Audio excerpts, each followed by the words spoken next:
Teremos eleições na OAB. Rememorando o seu mandato, o que você pode dizer ao advogado do que foi feito na sua gestão?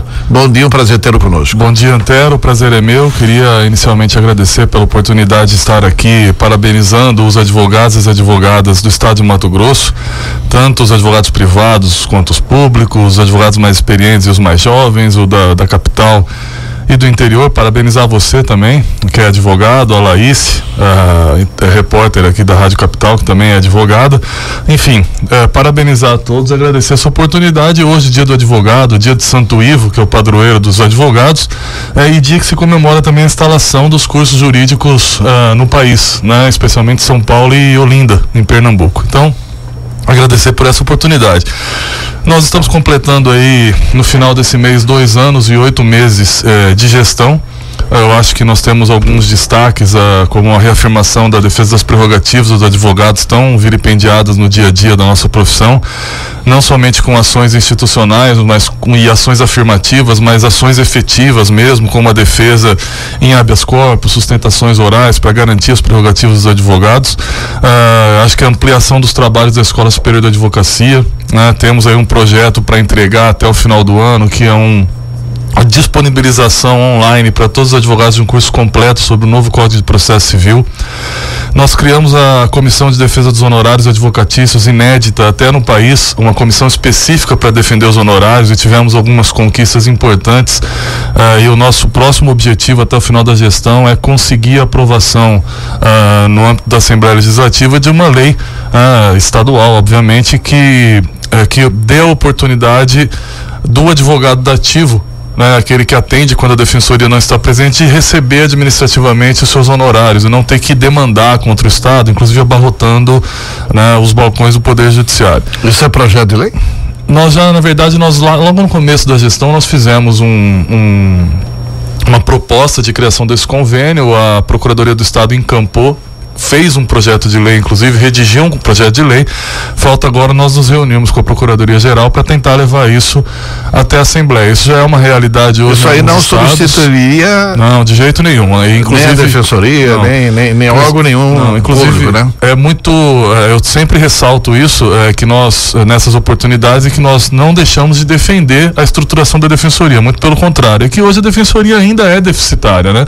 E você tem localidades no estado em que não há defensor, então os advogados ativos são nomeados, se são nomeados e trabalham, têm direito de receber também, né?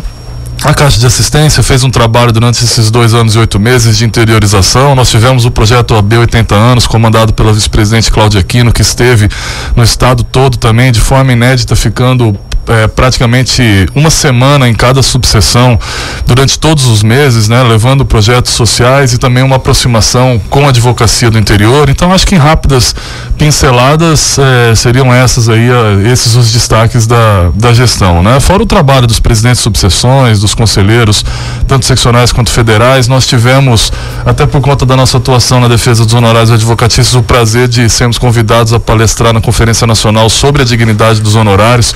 Aliás, a Conferência Nacional, ineditamente, a OAB participou em 12 painéis com advogados e advogadas que participam da gestão, né? Um evento grandioso no Rio de Janeiro no ano passado.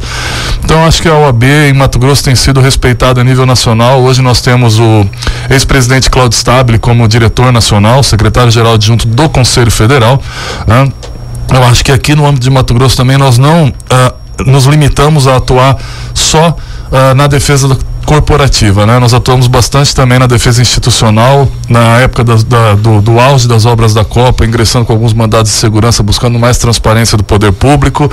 Na ocasião em que o Tribunal de Contas do Estado estava por ser ocupado por alguém que não preenchia os requisitos, nós tomamos medidas judiciais também. Agora nós destacamos a ação direta de inconstitucionalidade proposta para formatar de forma legal a verba indenizatória paga aos deputados da Assembleia Legislativa. Então, acho que a ordem não se limitou somente a atuar em favor da classe, né? A obrigação legal e histórica da ordem, pelo menos nós temos tentado cumprir a partir dessas ações. Nasceu um projeto polêmico sobre exatamente essa questão da dignidade dos honorários. Isso. O senador José Medeiros propôs o seguinte, que o advogado tem que explicar, sim, a origem dos honorários quando se tratar desses crimes aí de lavagem de dinheiro, Como são esses crimes que estão ocorrendo na Petrobras? Que seria um direito da sociedade saber quem é que estava pagando o advogado. Como é que a OAB reagiu a esse projeto de lei? Não, a OAB não pode concordar com um projeto de lei dessa natureza na medida em que o contrato firmado entre advogado e seu cliente é um contrato firmado dentro do escritório, um contrato privado, né? E o advogado recebe honorários de forma digna como uma contraprestação ao serviço que ele vai prestar. Fosse assim, Antero, nós teríamos então que promulgar leis que exigissem do médico, por exemplo, que fez uma cirurgia em algum político que está sendo alvo de uma operação, que ele dissesse da onde veio o dinheiro que pagou seus honorários, né? O arquiteto que desenhou a casa, o engenheiro que construiu a casa do político teria que dizer também da onde veio esse dinheiro, né? O dono do supermercado onde o político faz as compras deveria declarar então da onde vem esse dinheiro, né? Por que o advogado então tem que declarar? O advogado presta um serviço, defende a Constituição, né? Zela pela boa aplicação das leis, exerce, ainda que no seu ministério privado, um munus público, né? E recebe honorários por essa prestação de serviço, né? Caso tenha havido um desvio de dinheiro por parte do político em alguma situação, o político tem que responder e tem que ser punido exemplarmente. Com relação a essa questão de revista de advogados, quer dizer, o advogado é livre para falar com o preso, né? Se um familiar do preso vai lá falar com ele, ele é revistado. E a revista do advogado não ocorre. E tem gente que defende que o advogado também possa ser revistado. O que o senhor diz sobre isso? Nós entendemos que o advogado está cumprindo o seu dever neste momento, né? O advogado, entre advogados, representantes do Ministério Público, magistrados, não há hierarquia, não há diferença. O advogado é indispensável à administração da justiça, e se não há diferença e não há revista de promotores, de delegados, de juízes, por que se revistar o advogado? Agora, se o advogado é flagrado dentro de um presídio, como já ocorreu nessa gestão e infelizmente em outras gestões, levando celular, levando armas, levando drogas, levando qualquer produto ilícito para dentro de um presídio, ele tem que ser punido. E o Tribunal de Ética e Disciplina tem feito esse papel. Inclusive, o Tribunal de Ética e Disciplina nessa gestão, juntamente com algumas decisões do Conselho, já excluiu da advocacia 8 advogados, ineditamente inclusive. Não é uma satisfação para mim como presidente da ordem dizer isso, mas é uma obrigação mesmo, porque é um trabalho feito para a manutenção da dignidade da advocacia, né? E eu tenho certeza que a sociedade e também os advogados que atuam corretamente, e essa é a maioria esmagadora,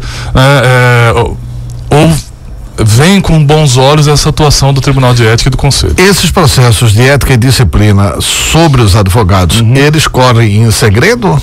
Eles correm em segredo de justiça, eu quero dizer... Mas depois de conhecido o resultado, eles podem ser anunciados? São anunciados normalmente? Depois de transitado em julgados. Como que funciona, Antero? Existe hoje o segredo de justiça sobre os processos administrativos, os processos éticos que tramitam na OAB. É importante dizer que a OAB de Mato Grosso, tanto por seus conselheiros federais, já algumas gestões, quanto por mim, representando num debate agora no último Colégio de Presidentes de Seccionais, tem defendido o fim do sigilo, né? Porque hoje nós vivemos um momento diferente. A OAB defendeu o fim do sigilo dos processos administrativos dos magistrados, então não tem por que atuar diferente em relação aos nossos colegas advogados, mesmo porque é importante que a sociedade saiba quem é o bom advogado e quem não é. Hoje, somente depois de transitado em julgado é que se pode divulgar amplamente, né, as punições. Isso tem uma divulgação no site da ordem, então aquele cliente que quer buscar um advogado, ele tem direito de saber se o advogado está suspenso ou excluído pelo site da OAB.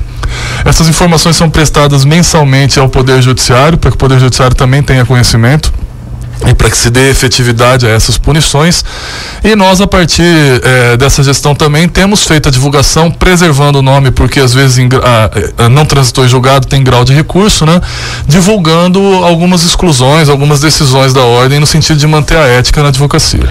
Recentemente nós tivemos um processo assim que ganhou grande notoriedade e parece que foi feita a representação ao Conselho de Ética e Disciplina. Então vou perguntar sobre o ex-vereador e o advogado João Emanuel.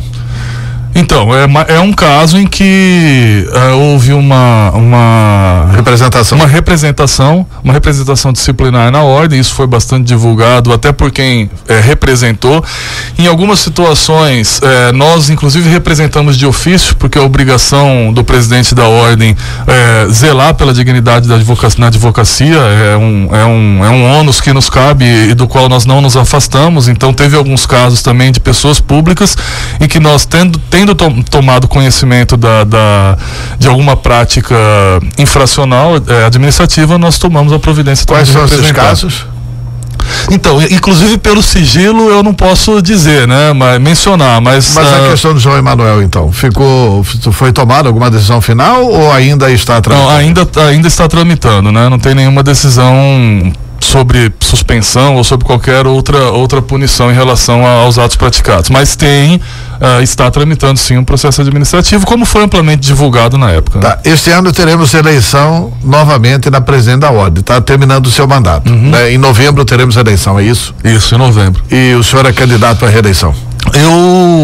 Eu venho de 3 anos como vice-presidente do Dr. Cláudio Stabile e de 3 anos praticamente agora, vão se completar em dezembro, como presidente. É uma dedicação diária, né, de 24 horas para a presidência da Ordem dos Advogados do Brasil. Então é uma dedicação que toma bastante tempo e exige muito. Tenho o maior prazer de ser hoje presidente da ordem. Tenho certeza que no futuro não me arrependerei nenhum instante de tudo que tentei fazer, de toda a dedicação que empreendi em favor da advocacia e em favor da sociedade dentro daquilo que foi possível também. Mas assim, eu acho que há necessidade de uma oxigenação, de nós termos alguém na presidência com novas ideias, com gás, né? Haver uma renovação como a gente tem empreendido nas últimas gestões. Nessa, por exemplo, 60% do conselho nunca havia participado da OAB. Abrir a OAB para os jovens advogados, para os advogados mais experientes que queiram colaborar, e acho que isso um novo presidente ou uma nova presidente teriam condições de desenvolver. Então acho que a gente tem que abrir e dar oportunidade para os outros. Eu acho que tenho cumprido meu papel e tenho certeza que terei meu sentimento de missão cumprida no mês de dezembro. Tá, esse novo presidente ou nova presidente é o Léo Capataz ou a Cláudia, sua vice-presidente? Não tem nada definido. Nós temos hoje um trabalho que vem sendo feito internamente de discussão sobre uma futura gestão. Estamos debatendo bastante. A nossa eleição ainda é em novembro. Estamos debatendo com maturidade, com serenidade e em breve declararei, assim como o grupo declarará, o apoio a um candidato. Eu sempre falo em presidente é o presidente, presidente é um presidente, porque não é segredo para ninguém que nós temos na gestão advogados e uma advogada dispostos a colaborar no futuro. Então é importante ressaltar. Tá, doutor, vocês ouviram esse áudio aí? Não é pergunta por... Não? Então tá bom. Então, muito obrigado pela entrevista, Maurício. Eu que agradeço, Antero, um abraço a todos. Tá certo, e parabéns ao Dia do Advogado. Obrigado, parabéns a você também, Elaíse. São 7h48, intervalo e voltamos.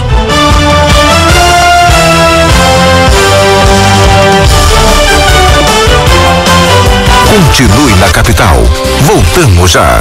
Oferecimento Unimed Cuiabá. Não deixe que as queimadas virem tendência. Homem que é homem, não usa abridor de garrafa. Abre no dente. Amor, abre esse vidro de picles pra mim. Deixa pra mim. Grosso. R200 Triton HPE casca grossa com preço de nota fiscal de fábrica. Parcelas mensais de R$ 1.425,39. Confira o regulamento nas lojas. Tauro Motors, sua revendedora Mitsubishi em Cuiabá e Várzea Grande. 3685-2550. A Oral Dente tem uma super novidade pra você. Agora você pode sorrir tranquilo. Oral Dente é referência em implantes guiados por computador. Seu sorriso de volta com um implante menos agressivo e com rápida recuperação. Tudo isso com uma equipe de profissionais experientes e com compromisso com a sua saúde. Venha conhecer a Oral Dente. Fone 3644-0798.